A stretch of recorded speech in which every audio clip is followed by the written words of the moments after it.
Kailangan din nating lumayo sa karamihan paminsan-minsan upang ating matuklasan sa ating pag-iisa na sa huli, mag-isa ka pa ring haharap sa Diyos.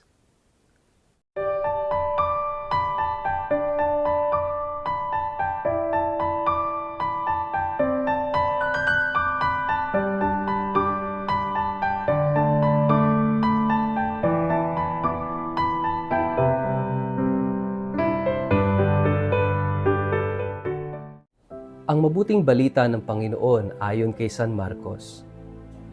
Bumalik kay Jesus ang mga apostol at iniulat nila sa kanya ang lahat ng kanilang ginawa at itinuro. Subalit napakaraming taong dumarating at umaalis at hindi na nila makuhang kumain. Kaya't sinabi ni Jesus sa mga alagad, "Magpunta tayo sa hindi mataong lugar upang makapagpahinga kayo ng kaunti." Umalis nga silang sakay ng isang bangka at nagpunta sa isang liblib na lugar. Ngunit maraming nakakita sa kanilang pag-alis at nakaalam kung saan sila pupunta. Kaya't ang mga tao mula sa lahat ng bayan ay patakbong pumunta sa lugar na iyon at naunahan pa nila sina Jesus. Pagbaba ni Jesus sa bangka, nakita niya ang napakaraming tao. Nahabag siya sa kanila sapagkat para silang mga tupang walang pastol. Kaya't sila'y tinuruan niya ng maraming bagay. Ang mabuting balita ng Panginoon.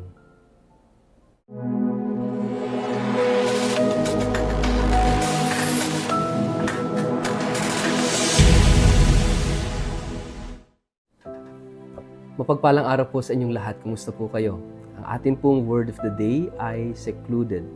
Bago po tayo magpalalim sa ating reflection ngayong araw na ito, kayo po muli kong inaanyayahan na huwag kakalimutan mag-like, follow at subscribe sa ating page na Word of the Day. Ganon din po paki-share ang ating video ito sa inyong kapamilya, kamag-anak, kaibigan, mga kakilala sa social media para sama-sama tayo sa pagiging media evangelizers at online missionaries na nagpapalaganap ng salita ng Diyos sa mundo ng social media. Mga kapatid, paki-like and follow na rin po ako sa YouTube at sa Instagram. Ngayong araw na ito ay kapiyastahan ni St. Blaise. At tuwing kapiyastahan ni St. Blaise ay ginagawa yung tradisyon na pagbe-bless ng mga lalamunan para sa may mga sakit sa lalamunan.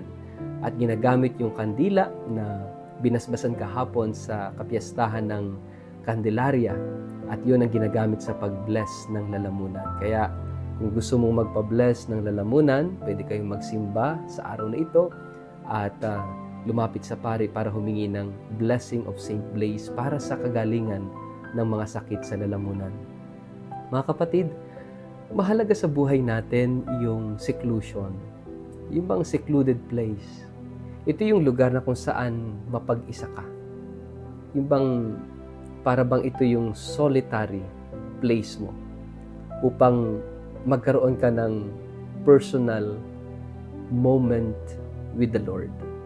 Meron ka bang ganyan sa buhay? Si Jesus, sa dinami-dami ng mga nagpapagamot sa Kanya, lumalapit sa Kanya para pagalingin at malayasin masamang espiritu, sa dinami-dami ng demand, abay halos hindi na makakain, siguro kulang na rin sa tulog. Kaya kapag may pagkakataon, pagkatapos ng mga yon, siya'y lumalayo, umaakyat sa bundok na mag-isa para manalangin in a secluded place. Tayo rin, kailangan po natin yun. Ako po, kailangan ko rin yun. Kasi minsan sa dami ng trabaho, minsan nakakapagod din. Kinakailangan din mag-recharge. Sabi nga ni Pope Francis, don't worship your work. Makikita natin sa ating Panginoon yung balansing pamumuhay. Meron siyang time para mapag-isa at makipag-usap sa Ama sa pamamagitan ng pananalangin. Yung oras niya para sa mga tao to attend to their needs, to preach, and to heal them. May oras siya para sa kanyang mga alagad, para i-form sila, para turuan sila. Napakaganda nung pattern, no, ng buhay ng Panginoon na sana matutunan din natin to balance our life. Baka sobra na tayo sa ating mga trabaho. Sobra na yung panahon na ginugugol natin sa mga pangkabuhayan na alalahanin. May time ka pa bang magdasal? May time ka pa bang makipag-usap talaga sa Diyos? May time ka pa ba para sa sarili mo? Go to your secluded place. Saan yan? Maaring sa isang lugar, isang physical place na kung saan ay mapag-isa ka. O kaya naman bahagi ng kwarto mo na meron kang prayer area na alam ng bawat miyembro ng pamilya na kapag nandoon ay lugar yon ng dasal, kaya huwag aabalahin. O kaya naman may malapit na church or malapit na chapel sa inyong bahay na pagkatapos magtrabaho bago umuwi ng bahay is dadaan ka muna doon. O kaya pagka alis mo ng bahay, bago ka pumunta ng trabaho, dadaan ka muna doon. Napakaganda na meron kang secluded place para makapagdasal. You and God. God and you.